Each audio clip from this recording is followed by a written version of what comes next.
ये दास्तान है एक परी की जो अपनी लालच की वजह से सब कुछ खो बैठी। परिस्तान की सबसे हसीन परी जो अपनी ख्वाहिशात के जाल में फंसकर जमीन पर गिराई गई। ये है नीलम परी की कहानी जिसे लालच ने बर्बाद कर दिया। एक दफा का जिक्र है कि परिस्तान में एक खूबसूरत परी रहती थी, लेकिन उसकी एक बुरी आदत थी। वो बहुत लालची थी। जो भी चीज उसकी नजर में आती वो चाहती कि वो सिर्फ उसी के पास हो।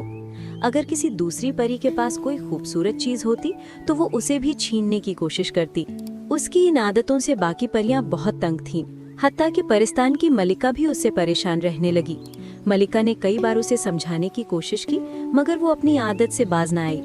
आखिरकार मलिका ने सख्त फैसला किया और उसे परिस्तान से निकाल दिया। यूं वो परी जिसका नाम नीलम था, अपनी तमाम जादुई ताकतों से महरूम होकर जमीन पर एक आम लड़की की सूरत में आ गई। वो जमीन पर एक घने जंगल में उतरी। कुछ देर वो परेशानी और भूख के आलम में जंगल में भटकती रही। काफी चलने के बाद उसे एक झोंपड़ी नजर आई। वो आहिस्ता आहिस्ता झोंपड़ी के करीब गई और अंदर झांका। अंदर एक सादा सी लड़की बर्तन धो रही थी।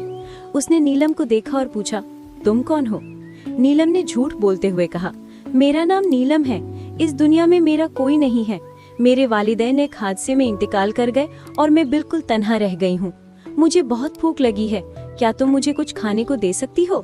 नीलम ने अपनी असल पहचान और परिस्तान से निकाले जाने का जिक्र छुपाया। वो लड़की जिसका नाम महरीन था, निहायत रहमदिल निकली। उसने नीलम को अपने घर में बुलाया और खाने के लिए कुछ दिया। खाने के दौरान जब नीलम ने उससे उसका नाम पूछा तो महरीन ने मुस्कुराकर जवाब दिया, मेरा नाम महरीन है। मैं अपनी माँ के साथ रहती थी, लेकिन वो कई साल पहले गुजर गईं। अब मैं बिल्कुल अकेली रहती हूँ। महरीन ने आहिस्ता आवाज में कहा, मैं जंगल से लकड़ियाँ काटकर शहर में बेचती हूँ। बस उसी पर मेरा गुजारा चलता है। खैर, अब रात काफी हो गई है, तुम आराम करो।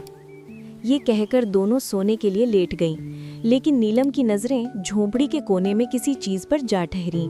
वो आहिस्ता से वहां गईं और देखा कि रोशनी में एक कीमती सा पत्थर चमक रहा है।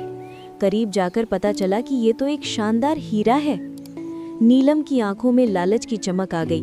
उसने फौरन वो हीरा उठाकर अपने पास छुपा लिया और दिल ही दिल में बोली, कितनी नादान लड़की है। इतना कीमती खजाना पास है और फिर भी गुर्बत की जिंदगी गुजार रही है।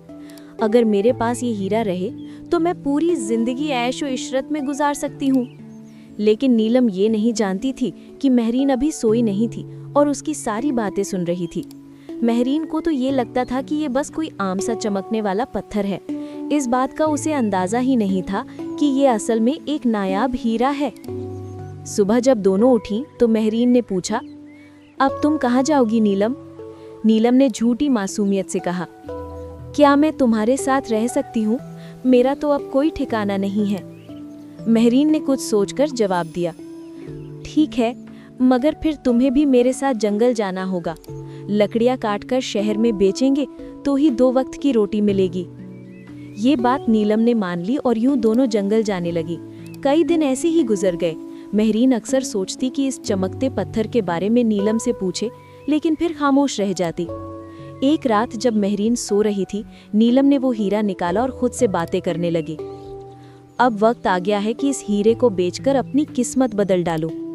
ये सोचते ही वो झोंपड़ी से बाहर निकली, लेकिन जाते जाते उसने अपनी लालच में आकर झोंपड़ी को आग लगा दी और इत्मीनान से शहर की तरफ चल पड़ी। जब शहर पहुंची तो देखा कि हर तरफ शोर है।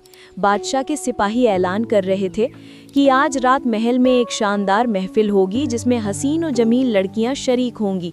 शहजादा शर्जील जिस लड़की को पसंद करेगा उससे निकाह किया जाएगा। ये सुनते ही नीलम के चेहरे पर खुशी छा गई। वो दिल ही दिल में कहने लगी, मेरी किस्मत तो अब संवरने वाली है। शाम का वक्त तय था और नीलम भी बड़ी तैयारी के साथ महल की जानिब रवाना हो गई।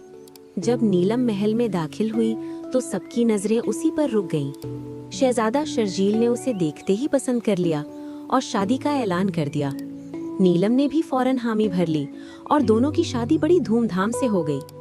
शादी के बाद नीलम शहजादी तो बन गई, मगर उसका दिल हमेशा खजाने में ही अटका रहता। शहजादा शर्जील को भी आहिस्ता आहिस्ता ये एहसास होने लगा कि नीलम की दिलचस्पी खजाने में है, ना कि उसमें। एक रात नीलम बड़बड़ाती हुई कहने लगी, अब बहुत हो गया, अगले महीने सबको खत्म करके खजाना ले जाऊंगी। शहजादा जो पहले ही शक में था, अब बिल्कुल यकीन कर चुका था। उसने सब महल वालों को आगाह कर दिया कि शहजादी के हाथ का कुछ न खाया जाए। कुछ दिन बाद नीलम ने जिद की कि आज खाना वो खुद तैयार करेगी, मगर मुलाजिमीन ने इनकार कर दिया और कहा कि शहजादा नाराज हो जाएंगे।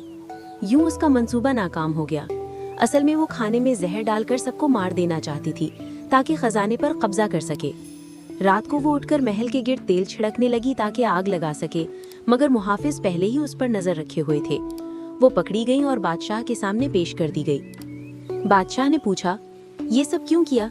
नीलम ने एतराफ किया, मैं परिस्तान की एक परी थी, अपनी लालच के बाइस वहां से निकाली गई। इसी लालच ने मुझे यहाँ भी अंधा कर दिया। मैं खजाना हासिल करना चाहती थी, इसीलिए ये सब किया। नीलम ने कहा कि मैंने ये सब इसलिए किया ताकि जब महल में आग लगे तो सब सिपाही जाने बचाने में लग जाएं और मैं खजाना लेकर फरार हो जाऊं। ये सुनकर बादशाह सख्त गुस्से में आ गया और बोला, तुम्हारी आंखें ही तुम्हें लालची बनाती हैं। जो चीज भी देखती हो उसे हासिल करने की ख्वाहिश में जलने लगती हो, लिहाजा जब तुम्हारी आंखें ही नहीं रहेंगी तो लालच भी खत्म हो जाएगा। बादशाह के हुक्म पर नीलम परी की आंखें निकाल दी गईं और उसे हमेशा के लिए अंधेरों में भटकने के लिए छोड़ दिया गया। यूं नीलम परी की कहानी का अंजाम एक सबक बन गया कि लालच इंसान को हमेशा बर्बादी की तरफ ही ले जाता है। दोस्तों, आप सबको ये कहानी कैसी लगी कमेंट बॉक्स में जरूर बताइएगा और हमारे चैनल को सब्सक्राइब करें, इस वीडियो को लाइक और शेयर करें। मिलते हैं अगली वीडियो में।